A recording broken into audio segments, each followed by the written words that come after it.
On the news this half hour, we are staying with the implementation of the new tax laws, which will commence in less than 12 hours from now. That is according to President Bola Tinubu. In a statement, the president said the tax laws are not designed to raise taxes, but rather to support a structural reset, drive harmonization, and protect dignity while strengthening the social contract. He said, and I quote, "These reforms are a once-in-a-generation opportunity to build a fair, competitive, and robust fiscal foundation for our country. Our administration is aware of the public discourse surrounding alleged changes to some provisions of the recently enacted tax laws. No substantial issue has been established that warrants a disruption of the reform process. Absolute trust is built over time through making the right decisions, not through premature reactive measures." End quote. He called for the support from all Nigerians as the tax laws now take effect. For more on the new tax laws, we are joined by Bola Ahmed Tinubu. He's a finance expert, and he'll be sharing his thoughts on the implementation. Thank you, Mr. Olojede, for joining us. These tax laws have generated a lot of controversy from when it was a bill to now that it has been signed, into law by the president. Can you help us understand, the uniqueness of these laws and compare it to what we practiced in the past?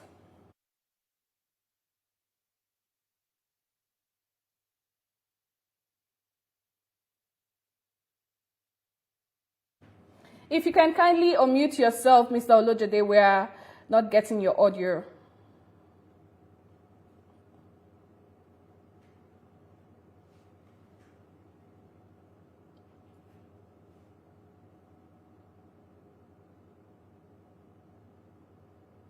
Hey.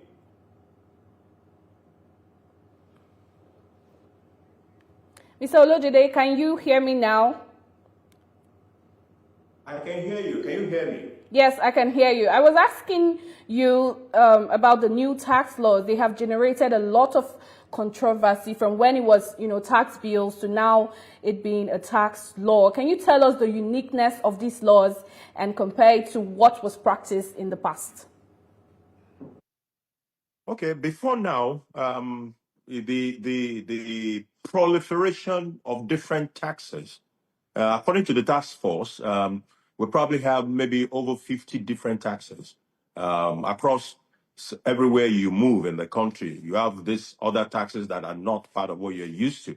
So this law, part of what it was meant to achieve is to consolidate this position and ensure that people do not have to bother about 10 or 20 or 30 different taxes, but that everybody we have a simplified version of the multiple taxes, and compliance gets easier.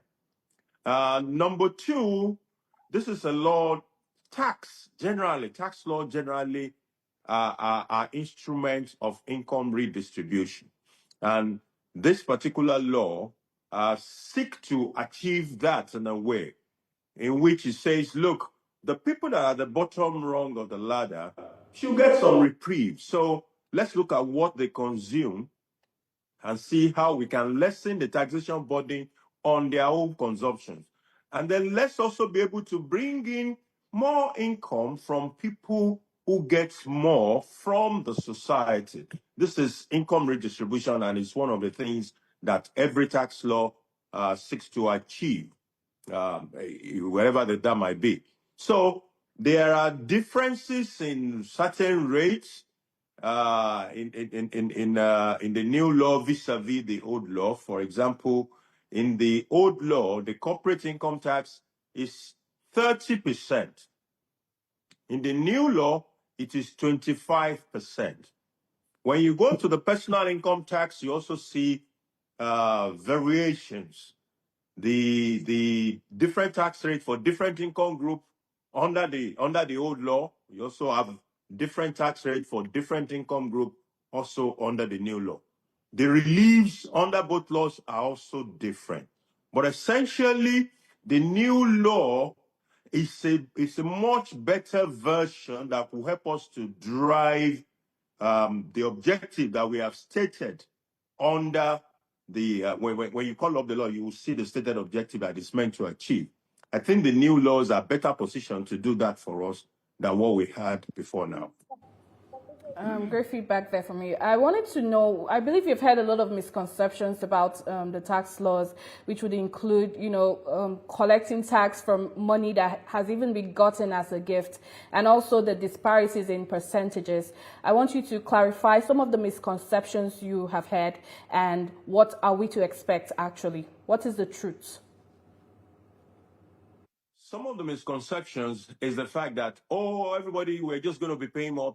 That is not true. For example, for small and medium enterprises, the law expanded the window of people who don't have to even pay. So if your profit is within this particular threshold, you are not even being asked to come and pay in the first instance. So the scare for that category of people should be totally removed off the table, as it were. Then when you look at what the people at the lowest rung of the ladder spend their money on the most, food, for example, medicaments, books, a lot of items that are believed to be things that could cost or could put a burden on the lowest rung of the ladder were zero VAT. So there is no VAT on them.